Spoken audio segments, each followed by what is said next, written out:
We all have every reason now to visit Youngstown, Ohio, and it has everything to do with Hannah Ferguson, the owner and founder of the D.O.P.E brand, and our guest this week on Cider Chat.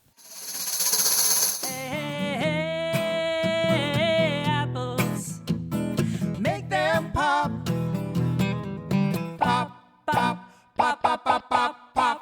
Hey, my name is Rhea Wincaller, and I am the producer and cider MC of this weekly podcast, where we speak with makers, cider enthusiasts, and folks within the cider trade from around the world. Hip, hip, hooray! We'll be heading to our featured conversation with Hannah Ferguson of the D.O.P.E Cider House and Winery in Youngstown, Ohio.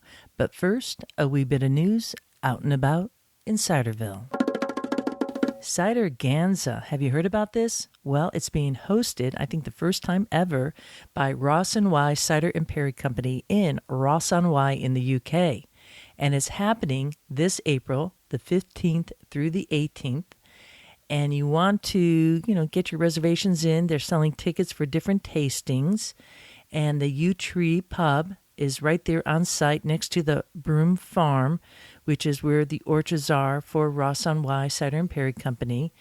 Of course, later on in the summer, they have the Ross Cider Fest, but this is kind of a cool early spring thing they're doing. And let me tell you, these folks know how to celebrate cider and Perry.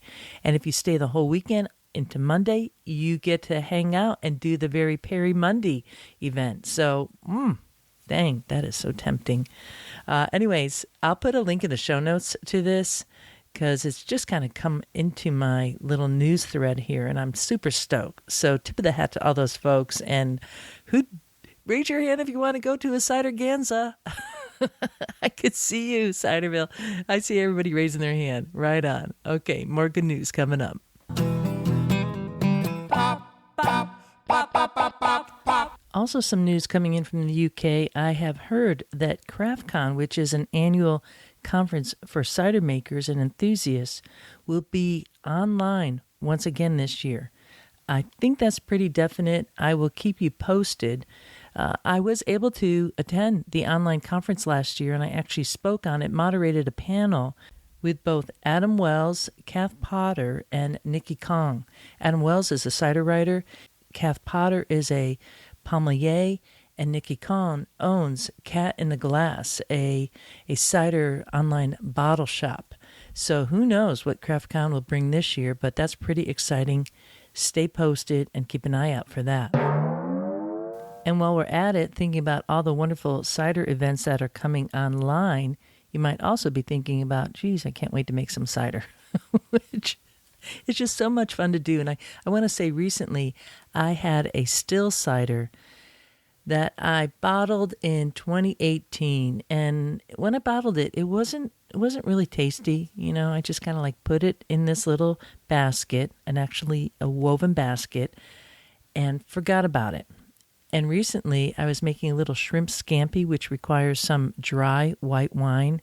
I pulled out that still bottle that had been in my barrel, and I could have drank the whole thing myself. It was so good. It was perfect as the base for the shrimp scampi because you sprinkle a little bit in the pan there. Oh my goodness, I just was like gaga over it. So look, this is a time of year to be thinking about making cider and preparing ahead and getting your script set so that once the apples and pears start ripening, you know what direction you're going. And the folks that could help you with that in terms of yeast is our sponsor, Fermentis. They have yeast to make dry ciders, sweet, fruity, or crisp ciders, and the ability to help you showcase the apple and apple blends that you are using. Yep, that's right. Fermentis has the right yeast for your favorite cider. Learn more about how Fermentis can improve the quality of your cider fermentation and for the latest on their exciting new product releases by going to fermentis.com. And I will be recording an episode with one of the techs at Fermentis all about yeast. If you have a question that you need some answers to or something that occurred in a cider that you made in the past, send it my way to info@ciderchat.com, and I'll get that question into the tech and answer it for you. You don't see that every day. No, I suppose you don't, but then again, this is Cider Chat, and that is how we roll.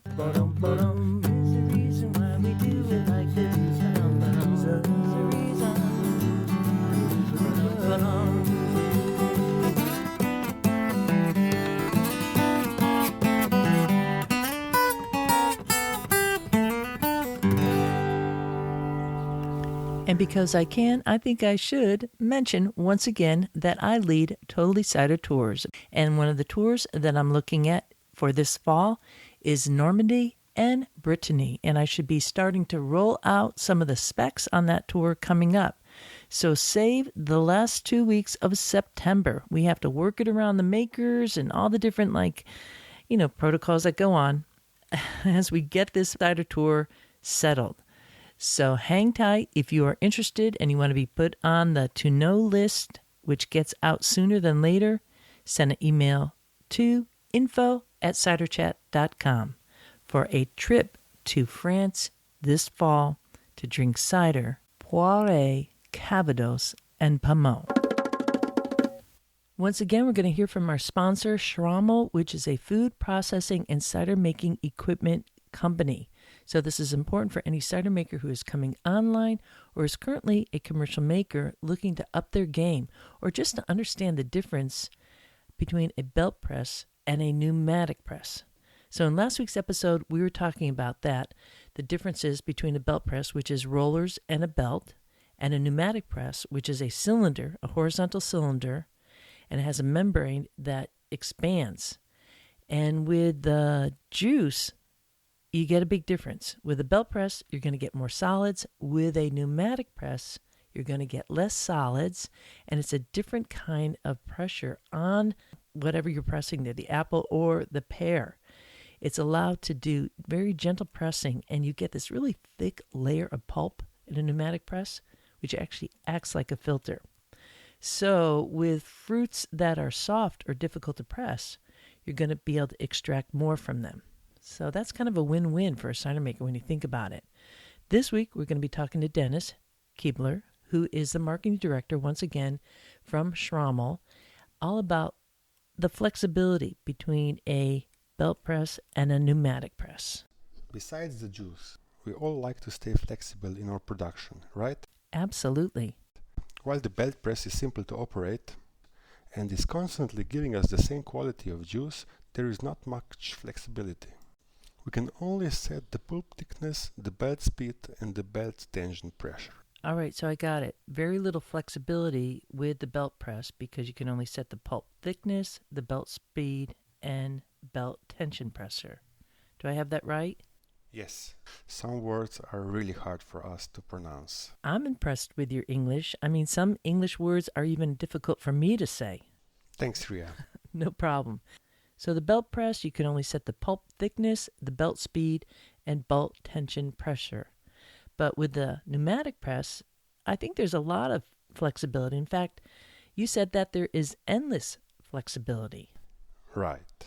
The pressing cycles are controlled via programs with endless parameters and options. The system also allows us to macerate the pulp before pressing.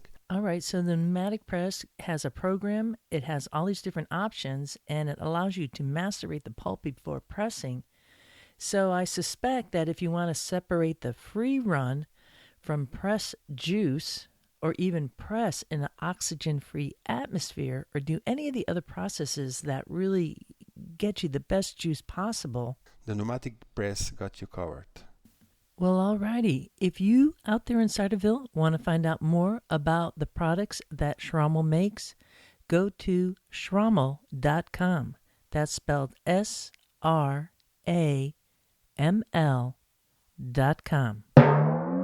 It's time now to go to our featured conversation with Hannah Ferguson of D.O.P.E Cider House and Winery. She's going to be bringing us into her backstory and how her family and friends have played such a big role, and why you want to be going to Youngstown, Ohio. I know I do. I want to hang out with Hannah more and taste her ciders and just be in the scene.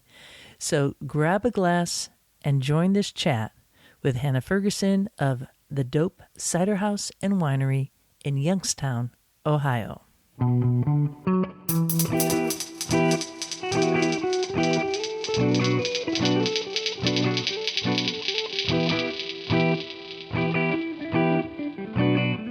My stepmom, her cousins have been making cider probably 40 years, maybe more. Right. I mean, not cider, sorry, wine, Okay. about 40 years. It's all good. And that's kind of how I picked it up. It was like one day, I used to live in Orlando for about 6 years. So my dad would if he came to visit me, he would bring me some homemade wine. I loved it, because that's From Orlando? Yeah. What kind of wine would he bring up? Oh, well, I lived in Orlando, so he would bring it from Ohio to me there. All right. And so I just fell in love. So when I moved back home, I was kind of bored. I was I needed a hobby. I wanted something to do. And they were like, hey, we'll show you the ropes. So I started off with 10 gallons, 2 5-gallon carboys, 1 red, 1 white. I did a Riesling and I did a Shiraz. And then it kind of once that was finished and the bottles were gone, I was like, hey, I need to make more. Mm-hmm.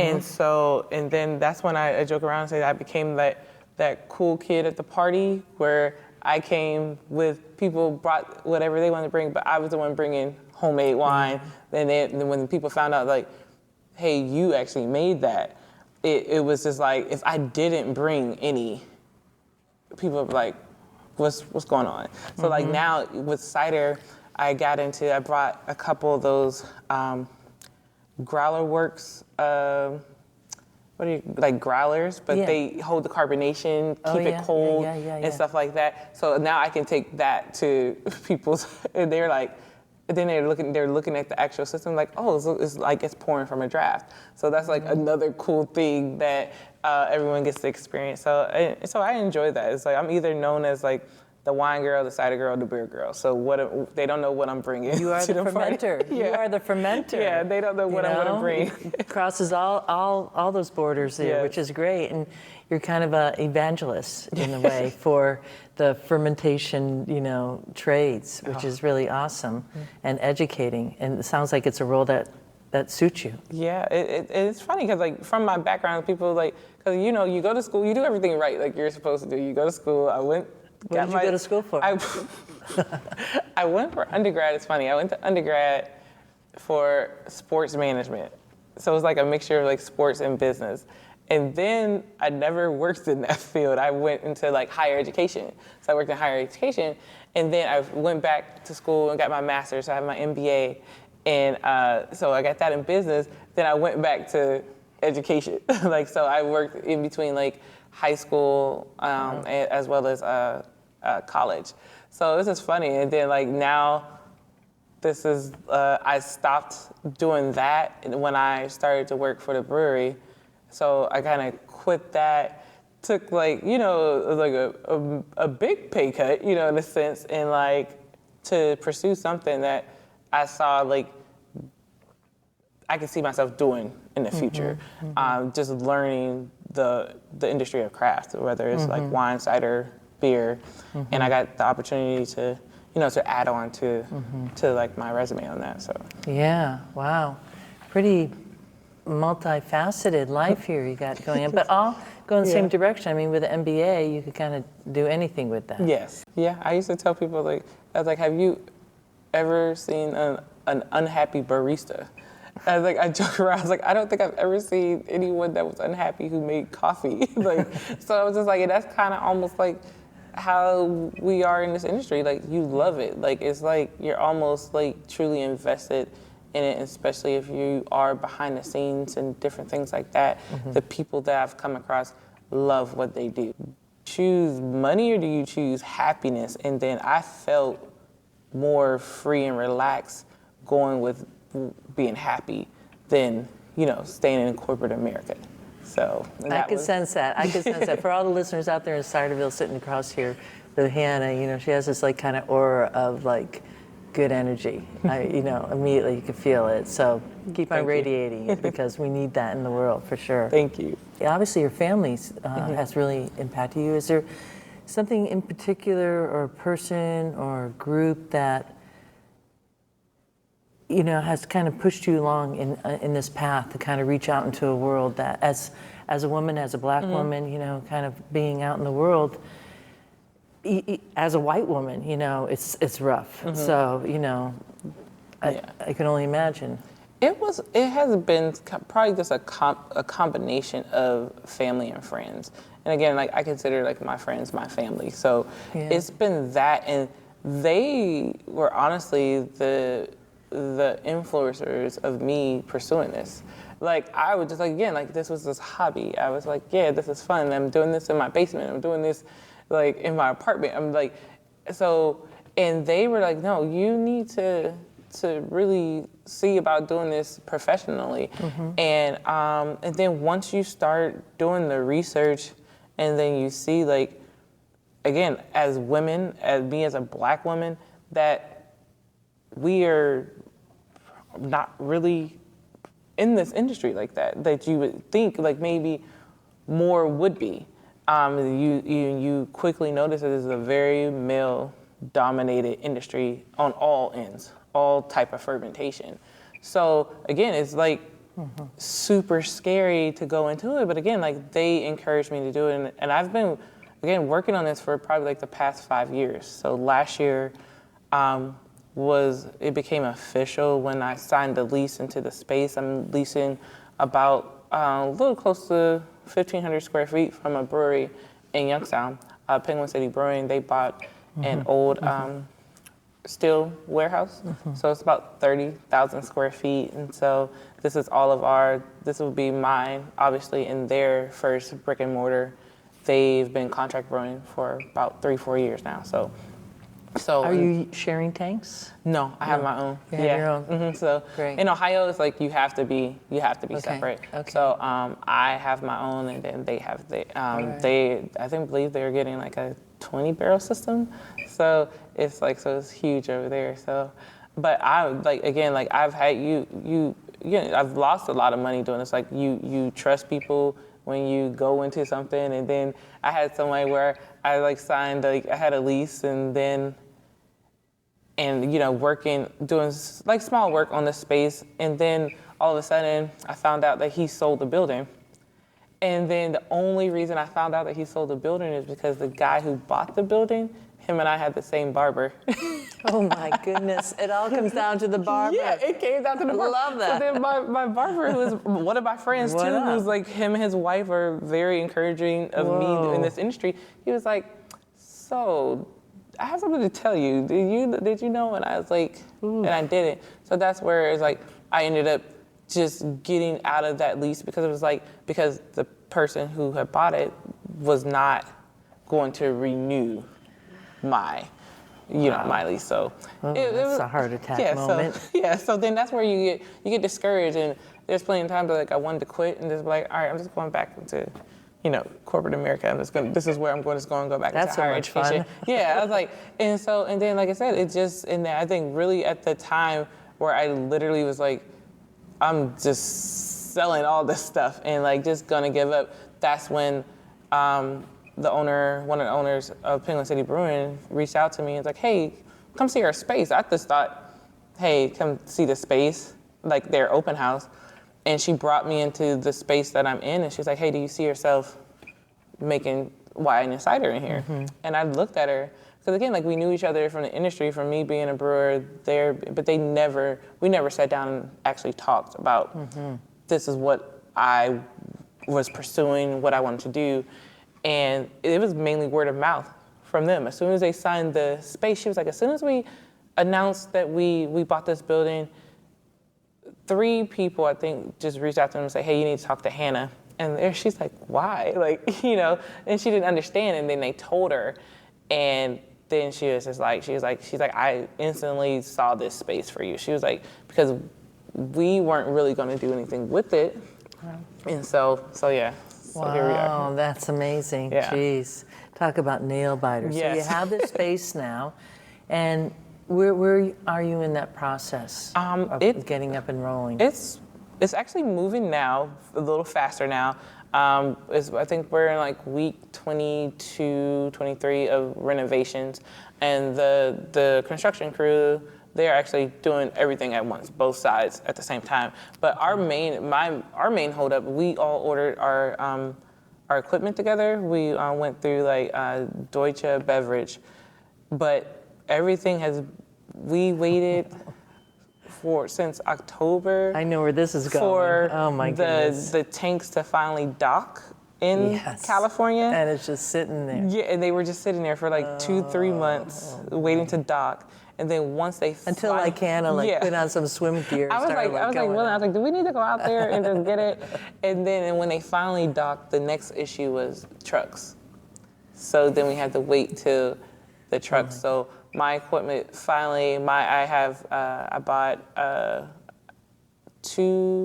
2-barrel fermenters. So that's what I have in my space, and it's finally there. So now like the contractors are finishing up, like putting my trench drains in, things like that, and then they'll move the tanks over to my space, where I will at least be able to get like a temporary license to actually start making until they completely finished. Are you going to be bringing in juice from an area and then processing cider all year round? Yeah, it's a semi-local juice farm.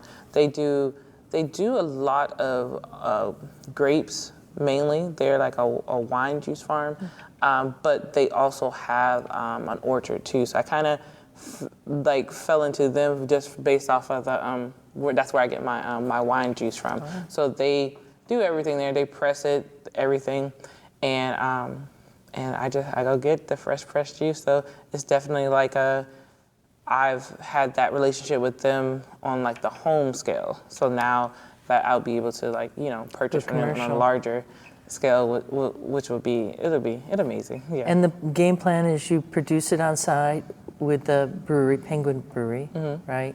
And you'll be putting it into draft and selling it that way? I will have a small tap room as well that people can come in and sit and just mainly starting out like kind of how they do distribution. Yeah. So and like that, because I already have people who like, hey, as soon as you're ready, we have a tap space for you. So I hope that momentum stays, because people have honestly, again, since I've signed the lease, it's been probably close to a year now. It'll be a year at the end of this month when I signed the lease. So hopefully that momentum is still within. But our area, our local restaurants and small business owners, they're very supportive of local. If they can put local on draft, a lot of them would rather have local, because we have an amazing bowling alley on the west side of our town called West Side Bowl, and I believe they only carry craft everything, and the majority of their draft space is only dedicated to local breweries on there. So it would be cool to have my cider, next to some of the craft breweries in our area. So let's talk about Ohio. You're actually the first cider maker from Ohio on Cider Chat. So yeah, I'm stoked about that. That's really feather in my cap. So that's cool. And the state itself, I know it has to be a very conservative state politically. And so I'm wondering about the area that you're in. And there's obviously state politics often deals with businesses differently than it does with people. So I'm just kind of curious. What has it been? You've always been from Ohio? Always been from Ohio. Always from Ohio, yes. Yeah. So what is the area like where Penguin is and D.O.P.E. is situated? It's a community as far as our community, as people, us living there, the feedback and the encouragement has been amazing. Our city, Youngstown, has always been known as a steel town. So back in, I guess, 60s, 70s, when the steel mills were booming, Youngstown was that city. And kind of since the fall of that, our city is still trying to rebuild from that. And I think with the growth of things like the local craft brewery scene, more and more small business entrepreneurs, is starting to it's just sad. You think like it's like been like at least another additional 50 years or so, almost in between that we're starting to see some growth and some turnaround. Because again, like I just hear stories. Like I don't know Youngstown, how my mom knew Youngstown when she moved there, or how like my aunts, my dad, things like that. I don't know that Youngstown. I know Youngstown after the steel mills fell, and then. When I say like the community, it's like when you mention politics, and that's kind of like the harder thing about it, the political aspect of our local government. Some people, especially, he happens to be one of my good friends, but he's also like our first ward councilman. But he's a small business owner. He's an entrepreneur. He believes in supporting and building up small businesses to help our area grow.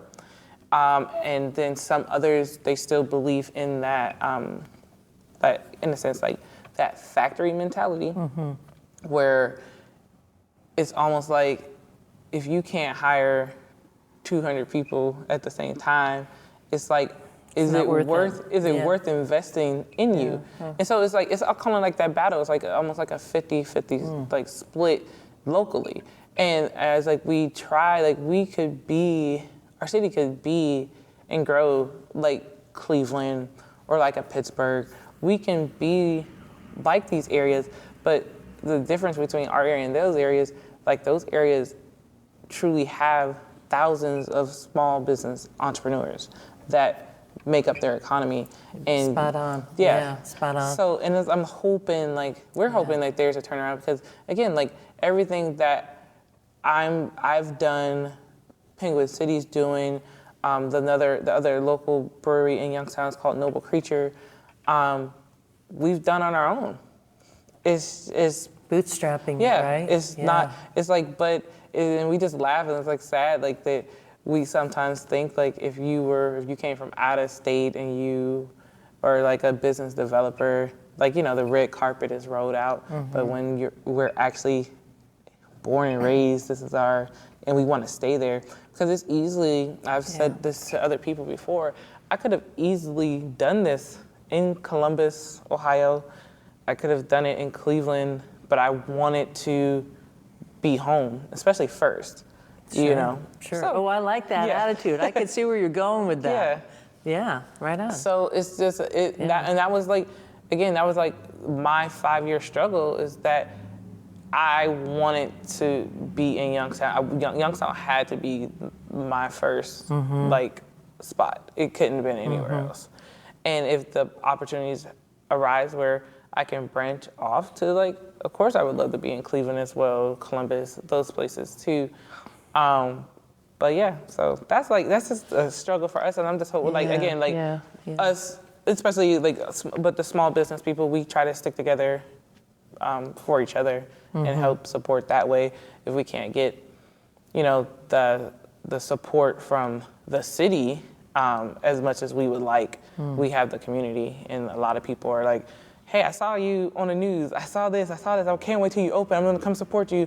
And then again, it's like, it's another learning, because again, like in the Black community, cider is not, it's almost like non-existent.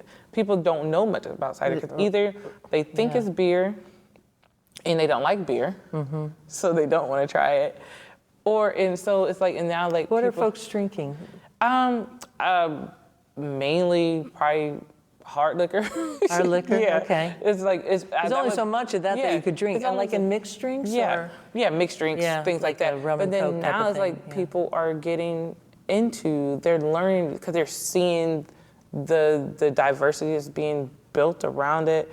And even like seeing like, hey, you brewed beer, you make wine, you do this. Like, it's starting to grow more, and people are curious to try things, and so I'm hoping the same with cider, to get people to just like, hey, come in and try it. And a lot of people are truly excited for it. And again, like it encourages me, and it like motivates me more when I hear them saying like, hey, I can't wait till you open, because I'll be there. even people who I know who don't drink. So it's just like, that's where I was like, I know I reached out to you one time. I was like, do you know anybody who knows how to make like a non-alcoholic cider? So I can have something on tap for them because they want to come and support. And if I can have something there to offer them, then definitely I want to do that. So no doubt, yeah. So that's exciting. Yeah, there's opportunity, but we're always kind of pushing up against government regs, and I think for Ohio in particular, and I would say, as you stated out, Youngstown, there are some barriers to that. But I have a feeling, with you at the helm and kind of bringing it on, it's going to like really change. I'm feeling really hopeful about that. I'm not afraid. My mom sometimes laughs and she's like, "Hey, because when you get passionate, you get very emotional."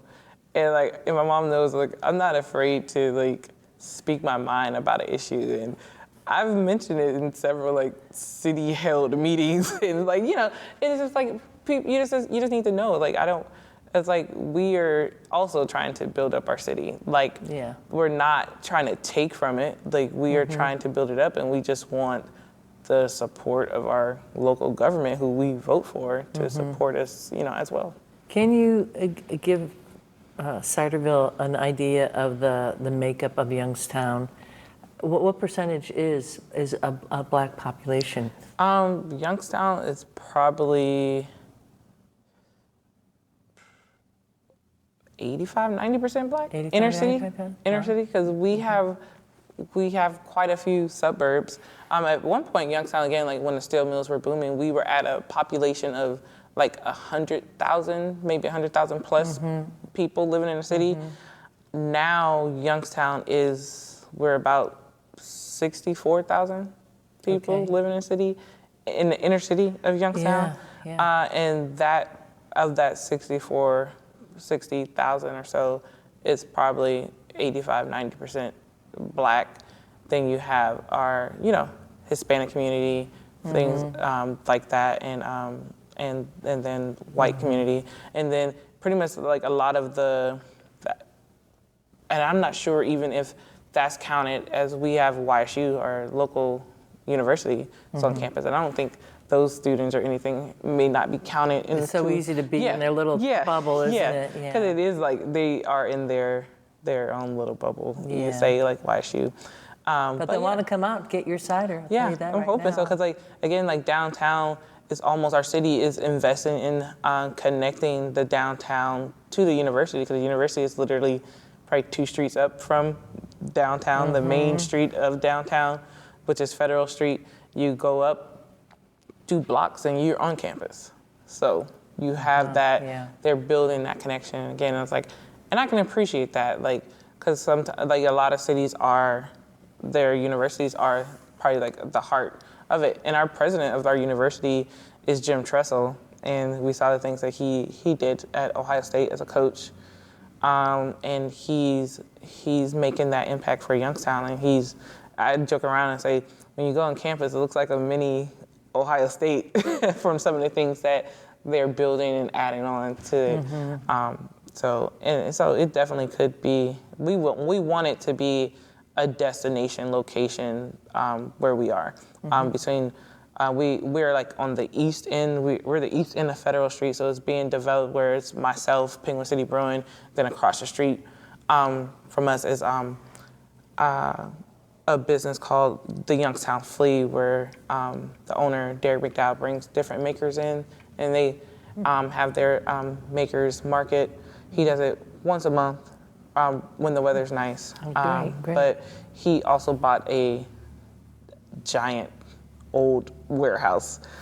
So looking to, hopefully he has that, then hopefully looks to have that like all year round for that space. So yeah. Yeah, I wonder if we're recording this in Richmond, Virginia right now, and there's up the road from us 2 miles is Scott's Addition, where it's become like the libation area of Richmond, right? But it is kind of separate from Jackson Ward, you know? Like if it wasn't COVID right now, I'd be at the Speakeasy and the Hippodrome. I'd be like hanging out there. So I have a feeling that sounds a little bit similar to Youngstown. There is these separate neighborhoods, Yes. which every city has that, right? And I also get the sense that cider could be the equalizer in this case for Youngstown, because you're working on a product that has history in the Black community going way back, right? That is really unknown and not really well documented, but it's there. In my eyes, and let's call it for what it is, it's kind of like a white drink, right? Mainly white people and young people are, drinking that and have access to it. But it seems like what you're doing here is really kind of like equalizing the field and being able to draw on folks that maybe there'd be some crossover in a way and understanding, which is just a beautiful thing. Definitely. It's one of the things that I'm, again, passionate about is making these spaces more diverse. And it's needed. And you honestly, you feel the difference when you go into a space and you're not the only one. You feel a bit more comfortable. You feel a little less guarded. Totally. And then you can take the whole experience in more. And then with our city, it's like, a lot of us, like I'll be 40 this year in the next couple months, and it's just like I remember my childhood. Like I remember eating grapes in my aunt's backyard because she had like just a random grapevine back there, and we would eat the grapes as kids, like playing in the backyard. And then I remember like going to like my cousins to their grandmother's, and she had apple trees. Like she had an apple tree in her backyard. So it's like remember these things, and then I feel like something got lost, like somebody accidentally mowed over my aunt's grapevine, so then the grapes were gone. Then, I think people didn't appreciate what we had, that natural, like when we were just in that last session and people were talking about the crab trees and different things like that. Like now I wonder, like, what type of apple tree was that that was in my cousin's grandmother's backyard. But then a friend of mine actually has her and her husband and my barber, they have 2 apple trees in their yard. So they had called me down there this summer. They was like, look at all these apples. And I was like looking, I was just like, oh, I wonder what they are. And it was like, I'm looking forward to possibly next year just picking them all and just see what comes up, because they have like 2 apple trees, and then they have I believe a cherry tree. And honestly, I did not know cherries were on a tree. I was like, I don't know where I thought cherries grew, but that is so cute. I was like, I didn't know where they grew, but I didn't know it was a tree. But you're not alone. You're not alone. So, it's okay. So things like that, like we had natural. This stuff was just in normal backyards, and so. I'm looking forward to bringing that back. I even had someone reach out to me and say, hey, I have hops in my backyard. I don't know what they are. I don't know what kind they are. Cool. Can you come check it? They just grow and they die because, hops you have to string up. They need to grow up. I was like, oh, we can maybe figure that out next year. Then I'm like, I know nothing about growing anything. I was like, I try to keep a house plant alive. Yeah, but hops is, it's not that difficult to grow hops. And obviously it's survived probably generations. And while I'm listening to you, I hear this story often in neighborhoods throughout the U.S. I think U.S. really has that because we're kind of finding our soul in cider a bit, in a way that we hadn't before. So you go into a city, like in New York City now, people didn't realize there's like all these apple trees all over the place. And then the community's like foraging for apples, right? Maybe there's some quince bushes in Youngstown just waiting to be discovered. And they are. They're always these amazing members of like the palm family. They're all just hanging out and been there all along. Yeah, it's funny because like someone, like I said, you find stuff on the side of the road like all the time. Like you be like, what is this fruit? And I think one of the sessions, someone mentioned like the fruit pawpaw, and I think I first discovered it in one of the breweries. Someone just came and brought them all these pawpaws, and they actually did a beer with them. Cool. But I was just like, they're just like, again, like these are just probably these fruits that grow in these people's yards, and they die. They grow and die, and nothing was done with it. But after the guy said he'll probably never make a Paw cider again because he said all the work that it went into it, I was like, yeah, until someone actually presses that juice already, I probably won't try it either. Yeah, he that's said a it lot took of like work. 8 hours of labor, so Yeah, mushy and kind of like pressing pears. And he said particular. something, the skin is toxic too, so he had to be careful. You had to be careful with that. And I was like, yeah. Well, you got enough on your plate right now. So when can we expect D.O.P.E to be open? We're looking at April. If April? everything moves Coming up. right, hopefully. That's exciting. Yeah, so it's exciting and terrifying and everything all at once. So it's actually, I knew this time would eventually come, and I've just been going with the pace of all the different setbacks that we've had.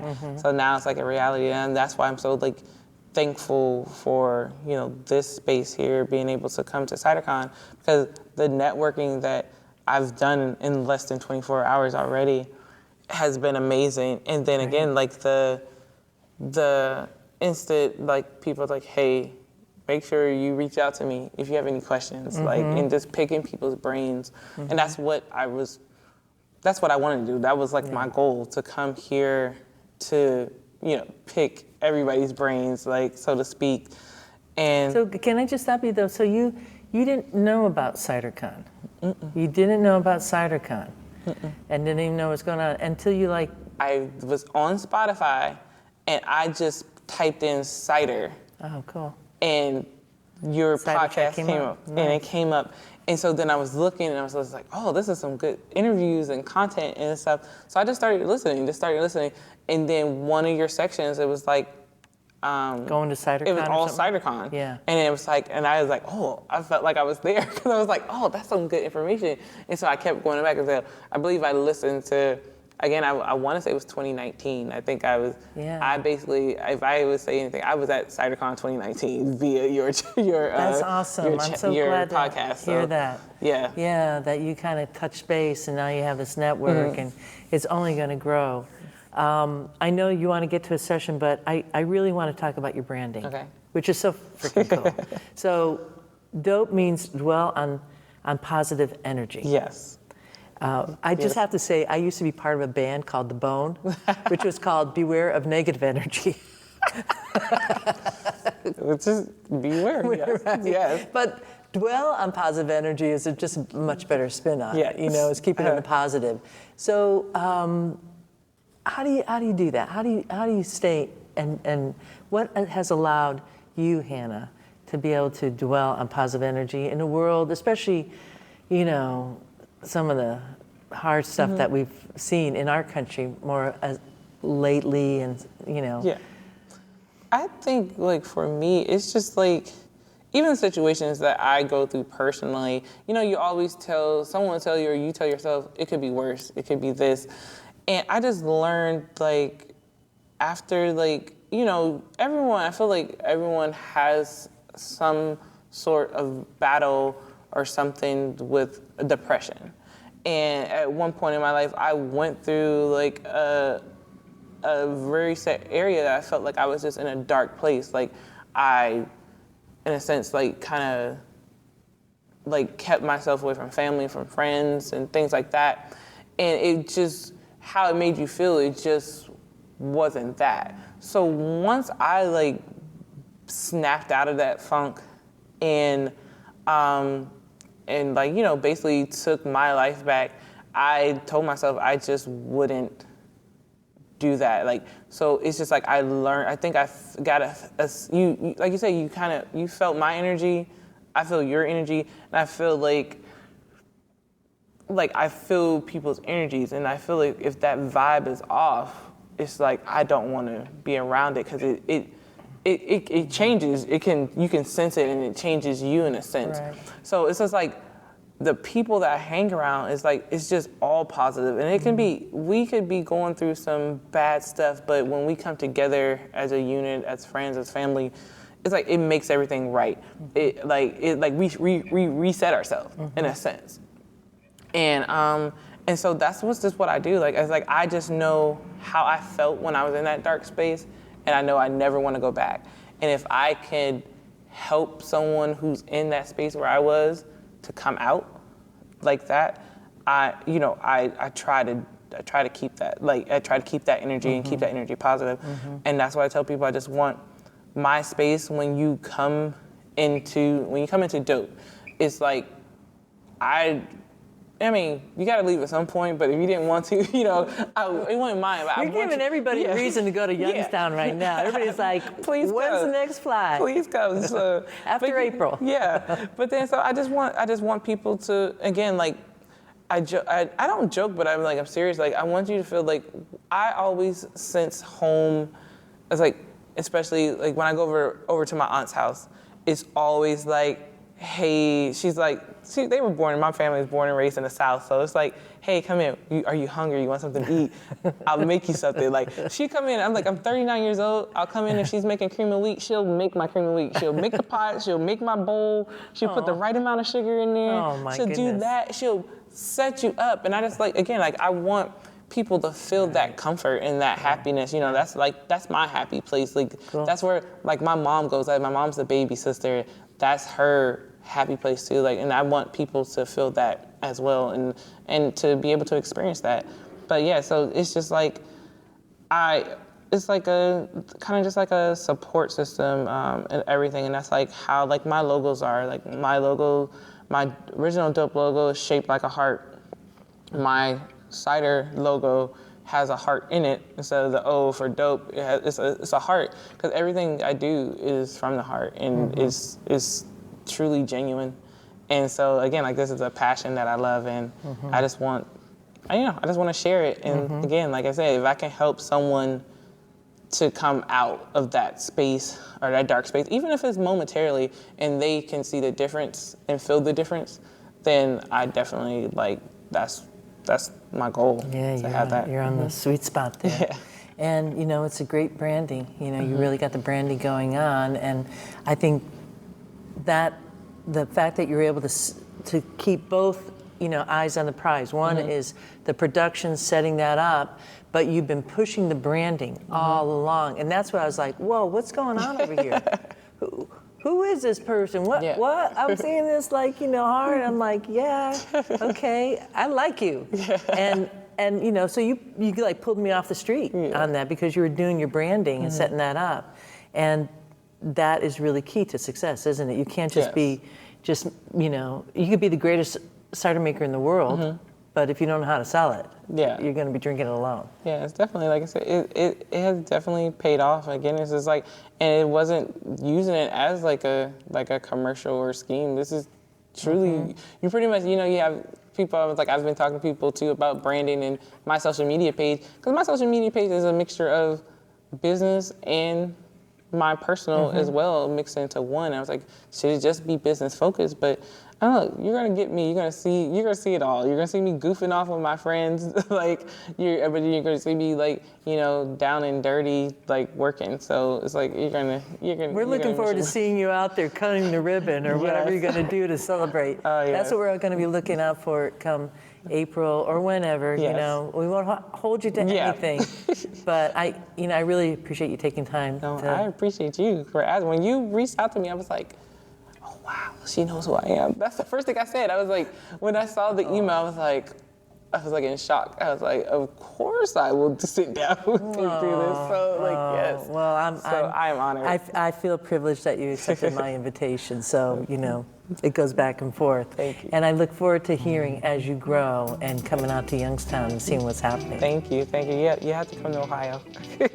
Well, you're giving me a reason to come to Ohio, yes. No doubt. And I thank you for that. Yes. And so does all the Ohioans. All right, cool.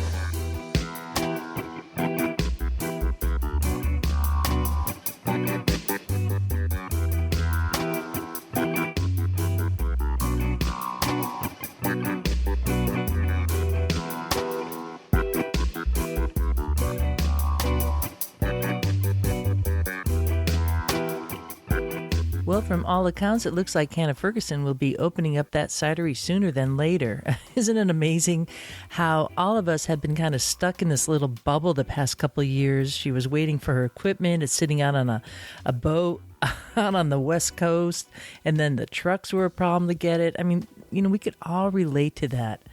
And if you don't know, the Flea is called the Youngstown Flea. It's a flea market, and that's right next door to Penguin Brewing and the D.O.P.E Cider House and Winery. Lots of reasons to head to Youngstown, Ohio. So I will see you there.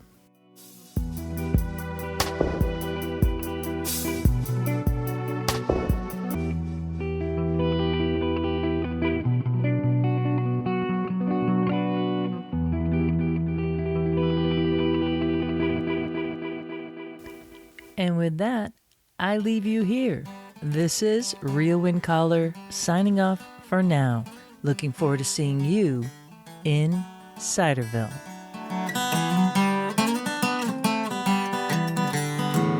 We like cider, we like palms, we love orchards and having fun. There is a reason why we do it like this. Oh yes there is. There is a reason why we do it like this. Oh yes there is. There is a reason why we drink it like this. Oh yes there is a reason. We like walking through the orchards, dancing in the streets, smelling all the blossoms, kicking up our feet. We like cider, we like palms, we like orchards, having some fun. There is a reason why we do it like this. Oh yes there is. There is a reason why we do it like this. Oh yes there is. There is a reason why we drink it like this. Oh yes there is. There is a reason. We like walking through the orchards, dancing in the streets, smelling all the blossoms, kicking up our feet. Oh yeah. We like cider. Oh yes we do. We like palms. Oh yes we do. We love orchards, having some fun. There is a reason why we do it like this. Ba-da-da-dum. There is a reason why we do it like this. Ba-da-da-dum. There is a reason why we drink it like this. Ba-da-da-dum. Ba-da-da-dum. We like walking down the orchards, dancing in the streets, smelling all the blossoms, kicking up our feet. Oh yeah. We like cider. Ba-da-da-dum. We like palms. Oh yes we do. We like orchards, having some fun.